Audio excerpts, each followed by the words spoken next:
et intentionnellement mangé. Ève a été trompée, mais Adam a décidé de manger.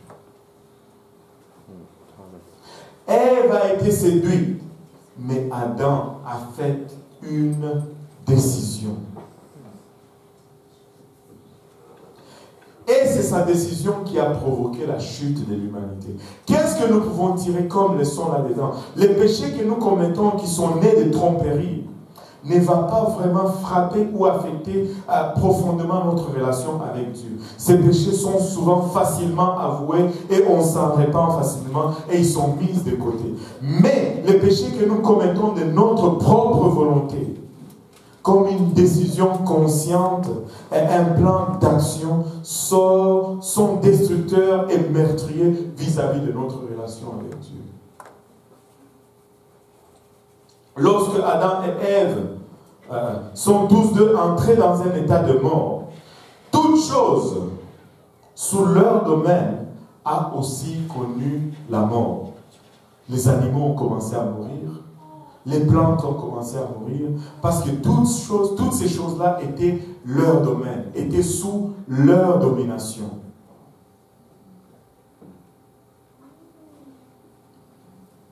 Au fait, c'est vraiment ça le royaume. Un domaine sur lequel vous avez une domination. C'est que vous gouvernez ou sur quoi vous régnez. Et quand un roi tombe, son royaume tombe avec lui. Et lorsque Ève a pris le fruit défendu, Adam savait qu'elle était morte ou qu'elle allait mourir. Mais il s'est dit, je l'aime tellement que je suis prêt à mourir avec elle. Et il en a mangé aussi. Mais l'erreur du premier Adam était qu'il aimait le don plus qu'il aimait le donateur. Et très souvent, quand tu aimes le don plus que c'est lui qui a donné le don, tu es dans une place dangereuse. C'est pourquoi on prêche la charité, l'amour avant l'exercice de don. Les gens courent après le don, ils courent après le don. Non, courez après le donateur. Ne courez pas après le don. Quand tu aimes le don plus que tu aimes le donateur, tu es dans une pente glissante. Écoute, tout ce qu'ils ont produit après cela et tout ce sur quoi ils avaient domination est tombé également. Tout a été... On subit la mort aussi. Et aux yeux de Dieu,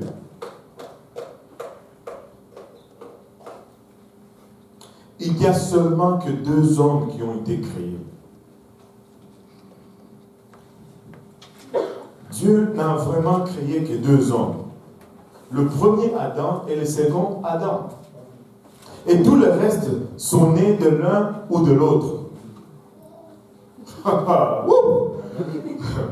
Dieu a mis au monde une épouse du premier Adam. Il a regardé le premier Adam. Il a dit, ce n'est pas bon qu'il soit seul. Il a sorti de ses côtes une épouse.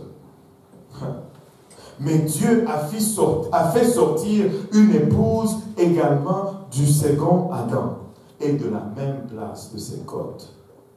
Car c'est du côte de Jésus-Christ qu'est sorti l'eau et le sang. Le premier Adam a déclaré que vu que ma femme va mourir, je vais mourir avec elle.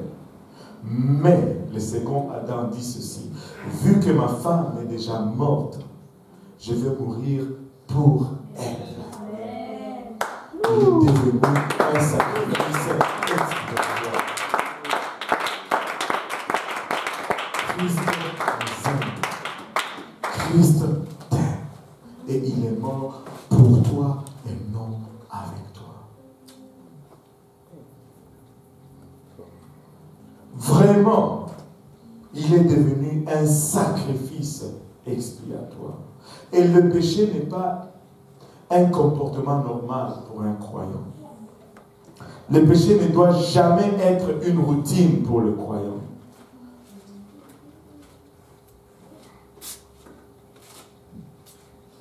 Le péché n'est pas inévitable pour le croyant. Nous sommes libres si nous choisissons de naître du second Adam. Deux ont été créés, mais nous tous, nous sommes nés, soit de l'un, soit de l'autre. Et c'est pourquoi la Bible parle de la seconde naissance. Notre première naissance est notre naissance du premier Adam. Mais notre deuxième naissance est notre naissance du second Adam. Et si tu veux voir le royaume des cieux, il faut que tu sois né du second Adam. C'est pourquoi le second Adam déclare que si tu n'es pas né de nouveau, tu ne peux voir le royaume des cieux. Et là, Nicodème lui dit, mais qu'est-ce que cela signifie? Dois-je rentrer dans le ventre de ma mère et naître à nouveau? Il dit, si tu n'es pas né d'eau et d'esprit, tu ne peux entrer dans le royaume. Car ce qui est né de la chair, ce qui est né du premier Adam, ce qui est né de ténèbres et chair et fait partir du premier Adam. Mais ce qui est né du deuxième Adam, ce qui est né d'esprit et ce qui est né de lumière, est aussi lumière, est aussi esprit et appartient au second Adam. Alléluia. Et comme le second Adam a vaincu la mort, ce qui est né du second Adam va également vaincre la mort. Comme le second Adam est lumière, ce qui est né du second Adam va être également lumière. Nous aspirons à l'immortalité parce que nous sommes nés du second Adam. Le second Adam a vaincu la mort et ceux qui sont nés du second Adam vont également vaincre la mort. Nous devons naître de nouveau. Nous devons naître d'eau et d'esprit. Je dois me repentir de mes péchés. Je dois me détourner de voies méchantes. Le péché n'est pas inévitable pour un chrétien. Tu peux vivre au-dessus du péché. Tu dois tout simplement être ivre du Saint-Esprit. Tu dois juste être rempli du Saint-Esprit.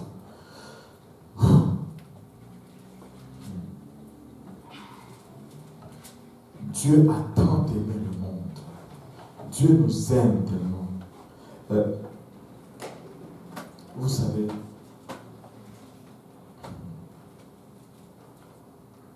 si tu n'es pas encore né du second Adam aujourd'hui, tu peux l'être aujourd'hui.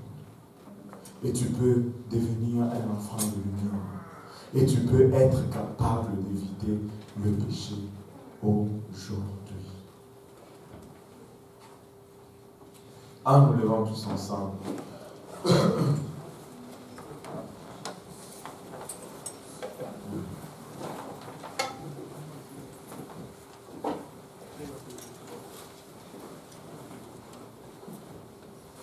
Alléluia, Seigneur Jésus-Christ. Nous te rendons grâce encore une fois, Père, pour ton amour, ta bonté, ta fidélité. Papa, nous venons humblement devant ton trône et implorer encore une fois ta grâce. Papa, que ceci se renouvelle pour nous, mon Père. Alléluia. Que tu nous regardes, Papa, au travers de ton sang, Seigneur. Que son sang coule en abondance en ces lieux, Papa.